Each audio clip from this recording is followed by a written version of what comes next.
Hello friends, welcome to my channel. तो ये मेरा एक इंट्रो वीडियो है, इंट्रो व्लॉग है। तो मेरा नाम ज्योति रावत है। जैसे कि थंबनेल से आपको पता चल गया होगा कि ये वीडियो किससे रिलेटेड होगी। तो मैं अपनी आगे की जर्नी जो है इंग्लिश लर्निंग की है वो मैं आपके साथ शेयर करना चाहती हूँ। बहुत सारे ऐसे रीज़न्स हैं जिसके लिए मतलब ऐसा लगा कि नहीं, अब तो हाई टाइम है, आपको सीखनी ही सीखनी चाहिए इंग्लिश। मतलब आनी ही चाहिए। आज की डेट में ऐसा लगता है कि बहुत ज़्यादा नीड है इंग्लिश की। अगर आप चाहे प्राइवेट सेक्टर में जाना चाहो, चाहे पब्लिक सेक्टर में जाना चाहो, पब्लिक में जाओ तो है ही, लेकिन प्राइवेट में तो आप विदाउट इंग्लिश बहुत मुश्किल से सर्वाइव कर सकते हैं।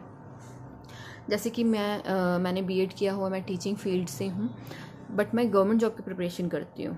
तो मैंने ऐसे नहीं सोचा कि मैं प्राइवेट स्कूल में जाऊँगी, मतलब अभी जाऊँगी। पहले मैंने अपने आप को टाइम दिया कि मैं गवर्नमेंट जॉब की प्रिपरेशन करूँगी। अभी भी मैं करती हूँ, लेकिन अभी बीच में मैं दो तीन स्कूल्स में मैंने ट्राई किया कि थोड़ा एक्सपीरियंस ले लिया जाए पढ़ाई के साथ ही।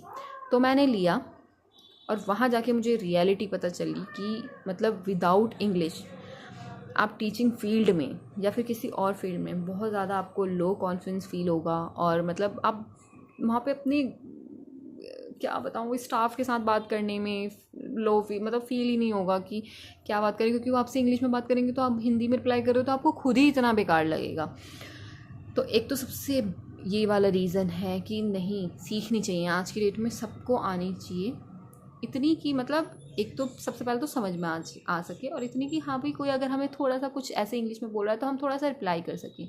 और सबसे बड़ी बात है कि इंग्लिश बोलते हुए कॉन्फिडेंस फील करें, चाहे आप गलत बोल रहे हो चाहे सही बोल रहे हो। और यही हमारी सबसे ज़्यादा जो हिंदी मीडियम बैकग्राउंड के बच्चे हैं वो समझ सकेंगे कि हमें आता भी होगा ना, तब भी हम फंबल कर जाएंगे अगर हम इंग्लिश में बोलेंगे किसी से बाहर। अभी जैसे मैं वीडियो बना रही हूँ तो अभी जैसे थोड़े थोड़े वर्ड्स मैं इंग्लिश के यूज़ कर रही हूँ, लेकिन अगर अभी मैं बाहर जाऊँगी तो मेरे से बोला ही नहीं जाएगा, ये थोड़े थोड़े वर्ड्स भी नहीं बोले जाएंगे इतने। तो इसलिए, और सबसे अगर मेजर रीज़न मैं बताना चाहूँ कि अगर मैं अपनी इंग्लिश क्यों इम्प्रूव करना चाहती हूँ, और ऐसे नहीं कि इंग्लिश में ग्रामर या फिर मतलब कुछ और ऐसे नहीं, स्पोकन इंग्लिश स्पेशली, क्योंकि रिसेंटली मेरे बेबी बॉय हुआ है। और जैसे कि हम सबके पास, हमें क्यों नहीं इंग्लिश आई, मतलब क्यों नहीं हम उसको हिंदी की तरह बोल पा रहे हैं, इसलिए क्योंकि हमें ऐसा इन्वायरमेंट नहीं मिला जो इंग्लिश रिच इन्वायरमेंट हो, इस वजह से। और ऐसा नहीं है कि क्यों नहीं मिला, मैं इसका वो कर रही हूँ, नहीं, हमें जो मिला है वो बहुत ज़्यादा मिला है, ऐसा कुछ नहीं है। लेकिन हाँ, वो उस टाइम का था। टाइम, इतने टाइम में तो कितनी चीज़ें बदल गई, अब तो 5 साल में इतनी चीज़ें बदल जाती हैं। तो यही चीज़ है, अब हमारे पास सोशल मीडिया है तो हम इसको अपने लिए अच्छी तरीके से जो है हम यूज़ क्यों ना करें कुछ सीखने के लिए स्किल। तो इसलिए मैं चाहती हूँ कि मैं अपने बच्चे को जो है मतलब अपनी तरफ से मैं कुछ चाहती हूँ कि मैं उसे इंग्लिश रिच थोड़ा सा इन्वायरमेंट भी अगर दे पाई तो उसके लिए बहुत ज़्यादा यूज़फुल होगा आगे के लिए। तो ये मेरा मेजर रीज़न है। ऐसा नहीं कि मैंने पहले नहीं ट्राई किया सीखने का, मैंने ट्राई किया। जो मिरर टॉकिंग है, ये सब है, अपनी वीडियोस बनाना, 5-5 मिनट बोलना, मतलब ये लगा लो आप 4-5 दिन चलता था, उसके बाद ठप। फिर ऐसा लगता था अरे कल करेंगे, अरे कल करेंगे, बहुत टाइम है, कल करेंगे। तो कल करते करते बस आज आ गया। तो अब जो है हाई टाइम है। अब जो है बहुत टाइम तो निकल गया है, लेकिन अब क्या कर सकते हैं, जब जागो तब सवेरा। तो अब हम जागे हैं तो कर रहे हैं। तो इसलिए मैं चाहती हूँ कि मैं अपनी जर्नी जो भी मैं डेली डेली सीखूँ इंग्लिश में, मैं चाहती हूँ कि आप अगर कोई मेरी जर्नी से इससे रिलेट कर पा रहा है, मेरी वीडियो से, या जो मैं फंबल कर रही हूँ बीच में मैं कर देती हूँ, कर पा रहा है, तो मैं चाहती हूँ कि वो भी मेरे साथ जर्नी में जुड़े और वो भी अपनी इंग्लिश इम्प्रूव कर पाए। तो करे ज़रूर।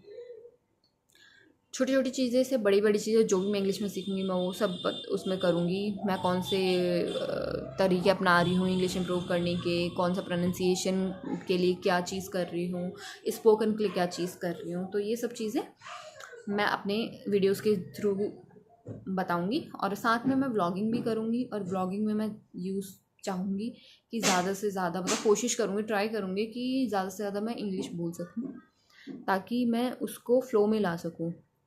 अब मेन ये है बात कि वीडियोस तो मैं पहले भी बना रही थी, तो उससे मैं ठीक मतलब उससे भी सीख सकती थी, लेकिन नहीं, वो वीडियो मैं बनाती थी तो अपलोड कहीं करना नहीं होता, तो ऐसा कोई मेंटली प्रेशर नहीं होता। लेकिन अगर मैं वीडियो बनाऊंगी और मैं उसे अपलोड करूंगी तो एक मतलब एक काम की तरह इसको लगेगा कि हाँ भाई मैं अपलोड करूंगी। और मैं डेली, मैंने ये सोचा है अपने माइंड में कि मैं 100 डेज़ का चैलेंज लूँगी और हर डे एक वीडियो मेरी अपलोड होगी जो कि होगी इंग्लिश से रिलेटेड। और मैं उसके बाद अपने आप में इम्प्रूव देखना चाहती हूँ कि इम्प्रूवमेंट है कि नहीं है, मतलब क्या है इस तरीके से। तो थैंक्स फॉर वॉचिंग।